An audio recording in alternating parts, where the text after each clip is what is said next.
गौतम बुद्ध के बचपन का नाम सिद्धार्थ था। अक्सर सिद्धार्थ एकांत में जाकर ध्यानमग्न रहा करते थे।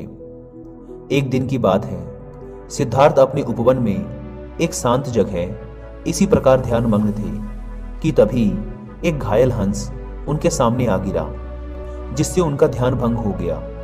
जब उन्होंने अपनी आंखें खोली तो देखा कि सामने एक सफेद हंस तीर की वार से बुरी तरह घायल पड़ा तड़प रहा था। उसे देखते ही सिद्धार्थ का मन द्रवित हो उठा और उन्होंने उसे तुरंत उठा लिया। धीरे धीरे वे हंस को सहलाने लगे और फिर पास के सरोवर में जाकर उसका घाव धोकर उसके शरीर से धीरे से तीर को निकाला। तीर निकालते ही वह दर्द से तड़प उठा। तब सिद्धार्थ उसे धीरे से सहलाते हैं और उसके घाव पर पट्टी बांध देते हैं। उसी समय एक ओर से कुछ शोर होता है और उधर से उनका चचेरा भाई देवदत्त आता हुआ दिखाई देता है। सिद्धार्थ के हाथ में वह उस हंस को देखकर बहुत खुश होता है और उस हंस को लेने के लिए सिद्धार्थ के पास भागता हुआ आता है।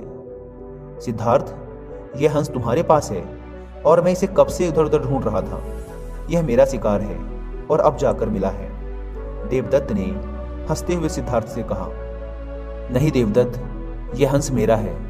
यह तो कब का दम तोड़ देता अगर मैं समय पर इसका इलाज ना करता। सिद्धार्थ ने देवदत्त से कहा। दम तोड़ देता तो क्या होता? मैंने इसीलिए तो इसे मारा है। यह तो मेरा शिकार है। तुम जबरदस्ती मेरे शिकार को हड़पना चाहते हो, देवदत्त ने गुस्से में कहा। इस तरह दोनों भाइयों में उस हंस के लिए वाद विवाद होने लगा और धीरे धीरे बात बढ़ती गई। तब दोनों ने मिलकर फैसला किया कि यह हंस किसका है, इस बात का निर्णय महाराज शुद्धोधन के पास जाकर ही होगा। और दोनों भाई राज दरबार में गए। वहां उन दोनों ने अपना अपना तर्क महाराज के सामने रखा। दोनों की बातों को ध्यान से सुनने के बाद महाराज शुद्धोधन विचार करके बोले, चूंकि यह हंस देवदत्त का शिकार है, इसलिए इस पर पहला अधिकार देखा जाए तो देवदत्त का है। परंतु सिद्धार्थ ने भी इस हंस की जान बचाई है, इसलिए उन दोनों के ही अधिकारों को नकारा नहीं जा सकता। राजा शुद्धोधन थोड़ी सोच में पड़ गए। तभी उनका एक मंत्री उठकर आता है और राजा के कान में कुछ बात कहता है। बात सुनने के बाद राजा शुद्धोधन ने हंस को सभा में लाने का आदेश दिया। सिद्धार्थ और देवदत्त को कुछ दूरी पर खड़ा किया गया और उन दोनों के बीचों बीच उस हंस को लाकर रख दिया गया।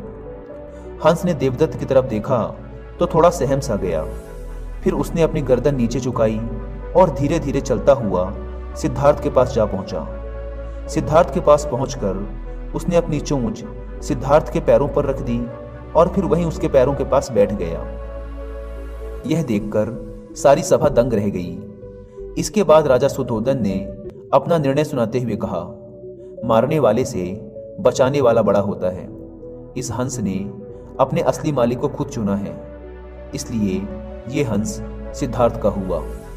महाराज शुद्धोधन का निर्णय सुनकर सिद्धार्थ की आंखों में एक चमक आ गई और वे उस हंस के शरीर पर धीरे से अपना हाथ सहलाने लगे। दोस्तों, इस कहानी में हमने देखा कि एक बेजुबान जानवर भी प्रेम की भाषा समझता है और ये एक चीज हम सब ने अपनी जिंदगी में एक्सपीरियंस कर रखी है। एक किसान के लिए उसके बैल उसके प्रेम को महसूस कर सकते हैं। हमारे पालतू कुत्ते बिल्ली भी हमारी आत्मिक प्रेम भावनाओं को समझते हैं, क्योंकि प्रेम एक एहसास है जिसे समझने के लिए किसी भाषा की जरूरत नहीं है, बल्कि इसे तो महसूस किया जा सकता है, जो कि हर एक जीवित प्राणी कर सकता है। इसलिए दोस्तों, हमें भी इन बेजुबान जानवरों के प्रति एक प्रेमपूर्ण नजरिया रखना चाहिए। इनके प्रति हिंसक नहीं बनना चाहिए, क्योंकि इनके अंदर भी एक जान है और इन्हें भी दर्द होता है।